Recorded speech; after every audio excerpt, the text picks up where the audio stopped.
एक लड़का अगर एक मैं बेटों से निवेदन करूंगा, पिता वो दौलत है जो चले जाता है ना तो समझ लेना कि तुम्हारी तिजोरी का खजाना लुट गया।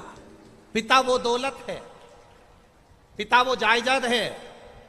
अपने पिता को कभी यह मत बताने की कोशिश करना कि तुमसे ज्यादा विद्वान मैं हूं। अपने पिता को कभी यह बताने की कोशिश मत करना कि तुमसे अच्छी दुकान में चला लेता हूं। अपने पिता को कभी यह बताने का प्रयास मत करना कि तुमसे अच्छी नौकरी में कर रहा हूं। अपने पिता को यह कभी बताने का प्रयास मत करना कि तुम जितना नहीं कमाए उससे दुगना मैंने कमाकर गाड़ी खरीदी, बंगला खरीदा, ये बनाया, जेवर बनाया, ये करा, वो करा। अपने पिता को कभी ये मत बताना कि मैं जितना कर सकता हूं उतना तुमने नहीं करा, क्योंकि पिता की बराबरी तुम कभी नहीं कर सकते।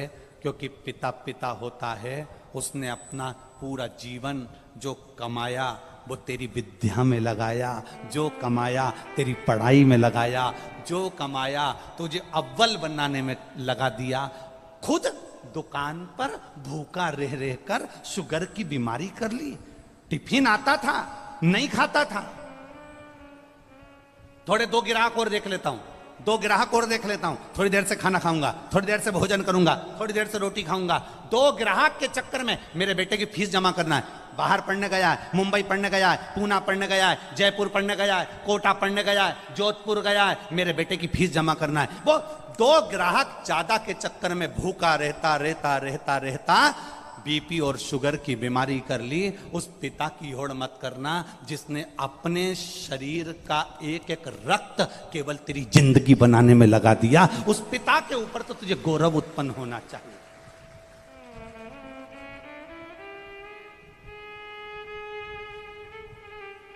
बड़ा दुख होता है जब किसी के मोबाइल पर हम स्टेटस पर देखते हैं ना और वो लिखते हैं my wife my life.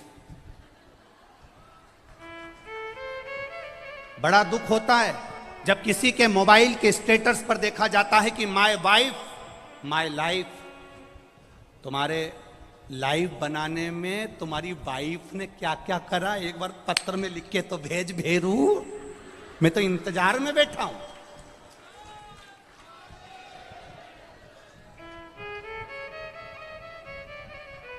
Wife तुम्हारी लाइफ नहीं बनाएगी, वाइफ तुम्हारे बच्चों की लाइफ बनाएगी, ये निश्चित है।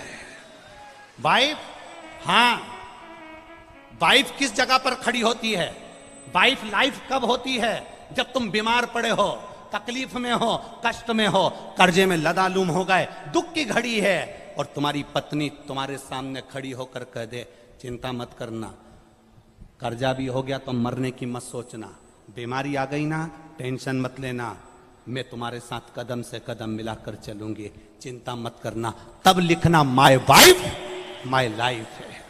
ये मुझे ज्ञान दे रही है, ये मुझे समझा रही है, ये मुझे ज्ञान का स्मरण करा रही है। और नहीं तो अपने मोबाइल पर लिखना चाहिए my father my mother my life. मेरा पिता और मेरी माँ ही मेरी लाइफ है जिसने मेरी जिंदगी बनाई है। हम तुम्हारी पत्नी का विरोध नहीं कर रहे, क्योंकि हमें तुम्हारी पत्नी का विरोध करना भी नहीं है। जैसी मिली है तुम निभा रहे हो, हम तुम्हारी पत्नी का क्या विरोध करें।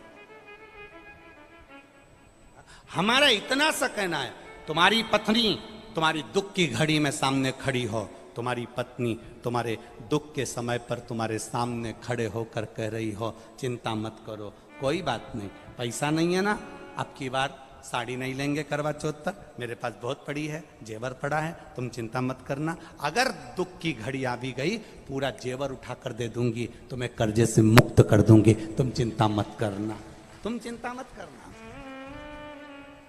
एक बात याद रखना, जब हमारे घर में दुख आता है तब हमारे घर का सोना बैंक में जाता है या दुकान पर जाता है? काय के लिए? गिरवे रखने के लिए या बिकने के लिए? बोलो सही है कि गलत है? जब दुख आता है तब घर का सोना दुकान पर जाता है, जब दुख आता है घर का सोना सुनार की दुकान पर जाता है। सुनार का पूछता है तुम तो हमारे परिचित हो, ऐसा क्या तकलीफ आ गई जो इतना सारा भाभी का पूरा जेवर लिया है, तुम्हारी मम्मी का पूरा जेवर लिया है, क्या हो गया ऐसा? कहा साहब बहुत कर्जे में हूँ, बहुत दुख में हूँ, इसलिए घर का सोना जो तिजोरी में रखा होता था, अलमारी में पड़ा होता था, उसको मैं दुकान पर लेकर आया हूँ। दुख की घड़ी में घर का सोना सुनार की दुकान पर जाता है, सुनार पैसे देता है, तब हमारा कर्जा चूक जाता है। जब दुख की घड़ी में घर का सोना सुनार के पास जाए तो समझ लेना कि दुख की घड़ी में अगर तिजोरी में रखा सोना दुकान तक जा रहा है तो दुख की घड़ी में हमें महादेव के दरवाजे तक जाना है, तो सोना दुकान पर नहीं जाएगा, अपने आप सब काम हो जाएगा। हम दुख की घड़ी में अपनी चैन, अपनी अंगूठी, अपनी मोबाइल, अपना पर्स गिरवे रखी आते हैं, पर हम दुख की घड़ी में महादेव के पास नहीं जाते हैं। बोलो सही है कि गलत है? दुख की घड़ी आई, तुमने सोचा मेरी गाड़ी रख देता हूं, मेरा बंगला रख देता हूं, मेरा ये सामान रख देता हूं, मेरी चेन रख देता हूं, मेरी अंगूठी रख देता हूं। मेरा एक निवेदन है, अपने चेन, अंगूठी, मोबाइल, पर्स को गिरवे रखने से अच्छा, कर्जे में डुबाने से अच्छा, एक बार दुख की घड़ी में जैसे सोना सुनार की दुकान पर जाता है, ऐसी दुख की घड़ी में तुम मेरे महादेव के मंदिर में, लोग सोना दुकान पर ले जाते हैं, तुम 2 लोटा पानी महादेव के मंदिर में लेकर जाना, उसको चढ़ाना, 1 महीना इंतजार करना, फिर विश्वास रखना कि शिव पुराण सुनी थी तो 1 महीने में बाबा ने धीरे धीरे कर्जा चुकाया कि नहीं चुकाया। कहां से आएगा, कैसे देगा? उसका नाम कुबेरेश्वर महादेव है। वो साधारण नहीं है, बड़ा आनंद में बैठता है, अलमस्त होकर बैठता है, अपने पास कुछ नहीं रखता पर दुनिया को देने की सामर्थ्यता रखता है। जरूरी नहीं कि हम बहुत बड़ा मंदिर बनाएंगे तो हमारा नाम होगा। मंदिर बड़ा बनाने से नाम नहीं होता। जो भगवान के मंदिर नहीं जाता, जो भगवान की चौखट तक नहीं जाता, जो कभी कथा तक नहीं जाता, जो कभी 1 लोटा जल नहीं चढ़ाता, बड़ा मंदिर बनाने से ज्यादा जरूरी है किसी को मंदिर तक पहुंचा देना और उसका मन में मंदिर का प्रवेश करा देना।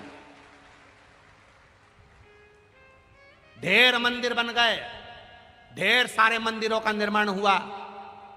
शिव महापुराण की कथा जब चालू नहीं हुई थी तो आप छत्तीसगढ़ वालों ने भी देखा होगा, इतने मंदिर थे, इतने मंदिर थे, इतने मंदिर थे, कोई मंदिर ही नहीं जाता था, घंटी तक नहीं बजाता था। पंडित जी अकेले घंटी बजाते, उसके बाद में आरती उतारते, आरती उतार कर फिर पंडित जी वापस घंटी बजाते। ये स्थिति मंदिरों की थी। आज के समय में शिव महापुराण की कथा सुनते सुनते सुनते सुनते लोगों के मन में जो भाव जगा, अब पंडित अकेले घर मंदिर में नहीं रहते, अब भक्त भी मंदिर के अंदर रहते हैं।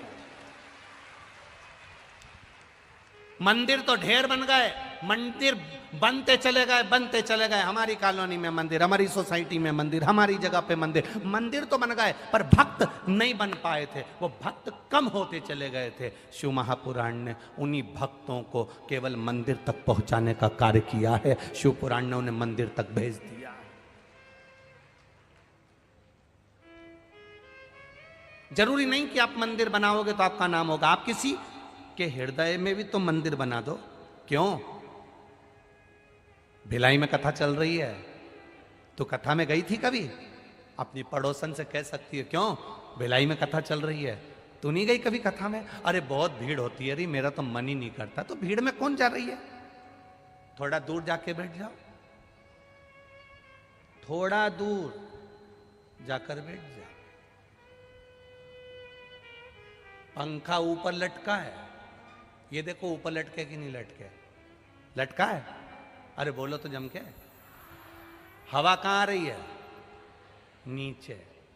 कोई जरूरी है कि तुम पंखड़ी से लटको तभी हवा मिलेगी? अरे बोलो तो जम के। कोई जरूरी है कूलर चल रहा है तो कूलर की हवा सब दूर जाएगी? कोई जरूरी है कि कूलर से चिपको? लाइट हेलोजन वहां जल रही है, उजाला सब दूर आ रहा है। कोई जरूरी है कि तुझे और उजाला चाहिए तो तू हेलोजन से चिपक? नहीं। थोड़े दूर भी पंखे से होगे तो हवा मिलेगी, थोड़ी दूर भी कूलर से होगे तो हवा मिलेगी, थोड़ी दूर भी हेलोजन और लाइट से होगे तो उजाला मिलेगा, थोड़ी दूर भी कथा के पंडाल से रहोगे तो भी शिव मिलेगा। ये निश्चित है। जरूरी नहीं कि तुम, बहुत जरूरी है कि मैं ही घुस के बैठूंगी, चाहे कुछ भी हो जाए, जरूरी है। आज तो कथा का पहला दिन है, अभी तुम 7 दिन देखना तो सही। ये जजमान पांडे जी और ये विनोद जी, ये अभी तुम देखना, इनको रोज के नहीं 25 फोन आए तो गारंटी है। और पांडे जी के छोरे बेटे हूं, उनको भी पूछना, हमको आगे नहीं बिठा सकते, हम तो तुम्हारे पहचान वाले हैं, हम तो तुम्हारे रिश्तेदार, और हम तो तुम्हारा पार्टी का आदमी, तो तुम हमको आगे नहीं बिठा सकते, तुम हमको आगे नहीं बिठा सकते। तो इनसे भी निवेदन है, कह देना अरियो जी जियो,